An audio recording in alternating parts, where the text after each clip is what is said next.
Hello and welcome to the first episode of Atlas Applied. This is kind of a more uncensored, uncut version of what I do on the YouTube channel. I guess you could say it's more of a podcast style, less editing, but more just conversation. So today, as you can see by the title, we're talking about abortion.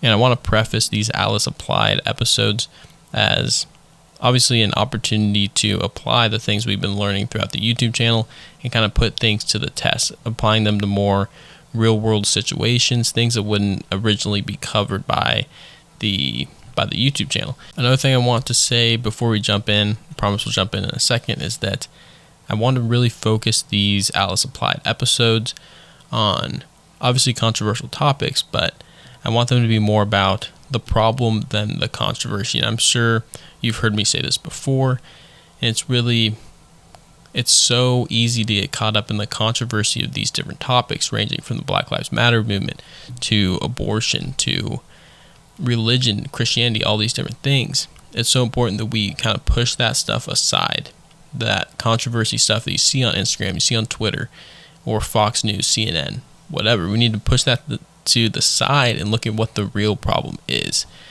So with that being said, let's get started on our discussion on abortion. Just kind of map out this episode. It's really going to start with defining what life is. That's really, if you reduce the problem of abortion down to as small as you can get, you're really looking at how do you define what a living thing is. Because if it is alive, then we can start asking different questions. Does it have the right to be alive? Or if it's not alive, then really the discussion ends right there. So for any of you guys who are familiar with biology and the origin of life discussion, you really start to see like, wow, the life is something that's very easy to point out, at least most of the time, but it's so hard to define. So commonly, life is kind of divided into, or the definition of life is divided into 6 different characteristics. 1 is reproduction, 2, evolution, 3, sensitivity, metabolism, and then organization and complexity. But as we'll see with each of these, they don't really fit into the definition as well as you'd think. Mules don't reproduce, for example. Does that mean reproduction is not necessary to be a living thing? Or does that mean mules are not living things? The same goes for worker ants and many varieties of garden plants. What about evolution?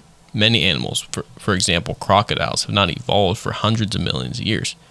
Are they considered not living because they haven't shown any patterns, any recognizable patterns of evolution? How long do we give something to evolve if we're using that as a characteristic of life? Next is sensitivity. What about animals in hibernation or people in comas? Are they considered not living because they're not sensitive to different stimuli?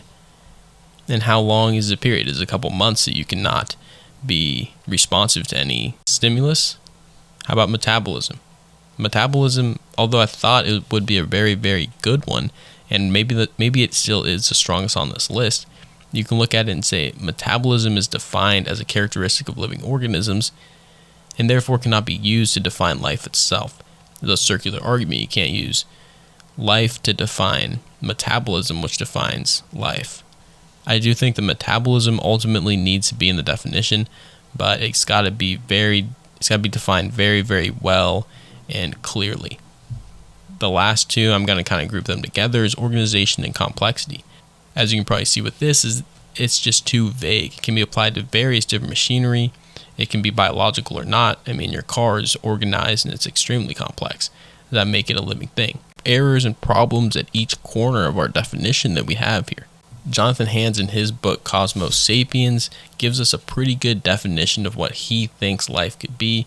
And I've kind of added on to it a little bit and done some additional research to really pinpoint the definition of life even further. So it goes, the ability of a closed entity to respond to changes within itself and its environment, to extract energy and matter from its environment, and to convert energy and matter into internally directed activity that includes maintaining its own existence. That was Jonathan Hand's definition of what life is. I added has the potential to reproduce and evolve. And what I think this really does is that it allows these things to be covered by the definition, but not part of the definition. It's also important to note that life definition that Jonathan Hands really presents is very similar to what you'd think when you think of metabolism, but in a much more direct way.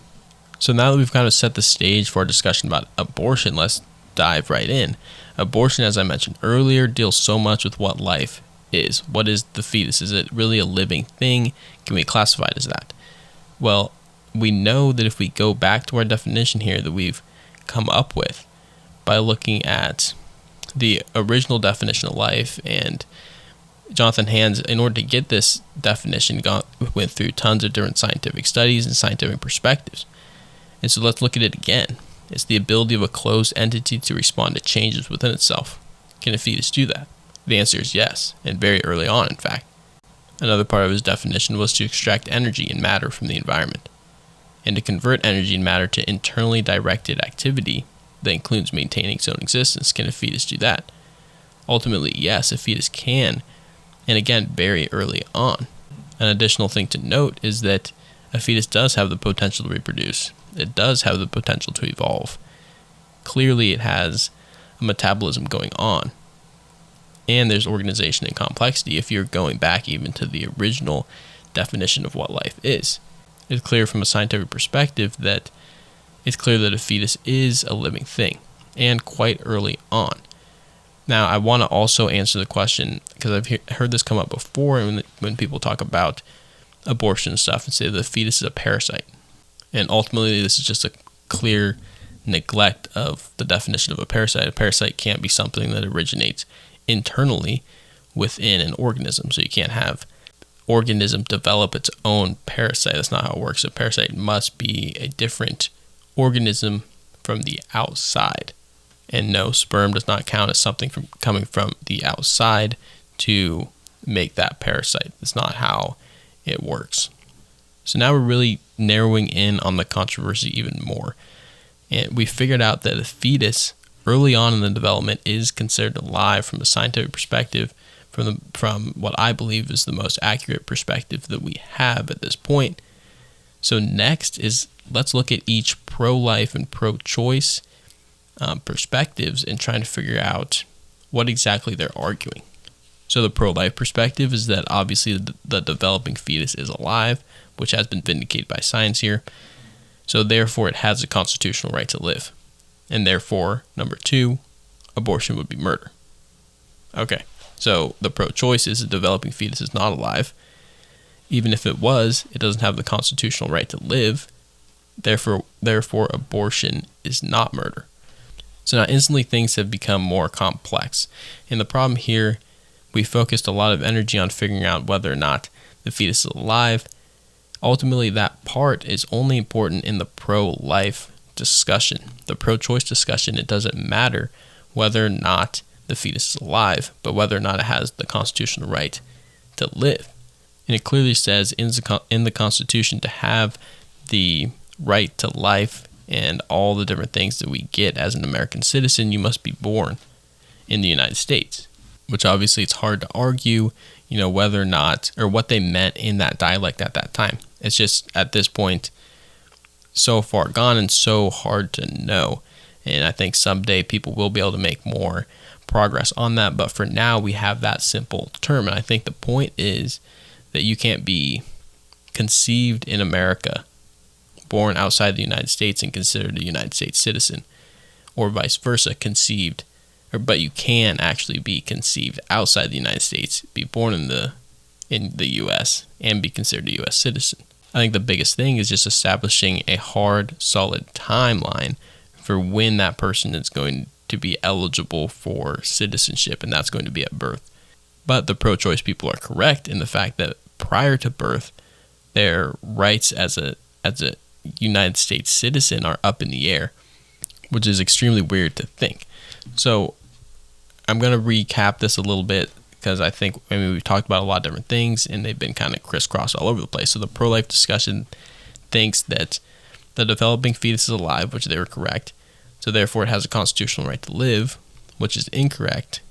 Therefore abortion would be murder, which is incorrect. And that obviously stems from the discussion murder versus killing. Clearly you are killing a life, but it's not murder as in you're violating a law that protects that life. So from the pro-choice perspective, we have the developing fetus is not alive, which is incorrect. It doesn't have the constitutional right to live, which is correct. Therefore, abortion is not murder, which is correct. But it is killing a living thing. If you have to listen to that again, feel free. It is confusing, and you might even have to write it down because it's just so weird to think of it like that.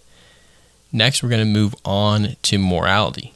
How should we act morally in this situation? Do we have a moral obligation to act a specific way? And if we do, which way is that? In the book The Righteous Mind, it talks a lot about morality and our foundations for morality. And, people oftentimes say, like, hey, can you provide me with an example that's not religious that defends the pro-life argument? And one side of me is very glad that people are bringing up that objection, because it's important that we have solid foundational aspects of morality that we can lean on in order to answer questions like this. And it doesn't always have to come from a religious perspective. Religion will obviously tell you that abortion is incorrect. But what does evolutionary history tell us? Well, it's obviously not a clear picture. There's no book of evolutionary history that gives us certain maxims and certain scriptures that we can refer to in this situation. But what we can focus on and look at is what is morally advantageous in this situation. That's ultimately where morality must come from if it doesn't come from a God, which is, again, something for a completely different Alice Applied episode. I think there's really no question here that the pro-life movement is really leaning more on morality. It's leaning on the morality of the Bible, for example. But you can look past that, and even if you disagree with the morality that's presented in the Bible, you can look past that and say they're also falling on the morality of evolutionary history, because we have to see that those things overlap. A book like the Quran or a book like the Bible has morality so ingrained in it that we can't help but notice that some of these aspects are universal. To wrap things up, we're going to go through kind of the argument version of each one, the pro-life and pro-choice perspective, starting with pro-life. 1. The developing fetus is alive. This is correct. 2. Therefore, it has the constitutional right to live, which is incorrect. 3. Therefore, abortion would be murder. Incorrect. And this time I'm going to add a fourth one. Morally, it is wrong to kill a fetus. And I think that most people would agree from this perspective that would be a yes. Next is the pro-choice. The developing fetus is not alive. This is incorrect.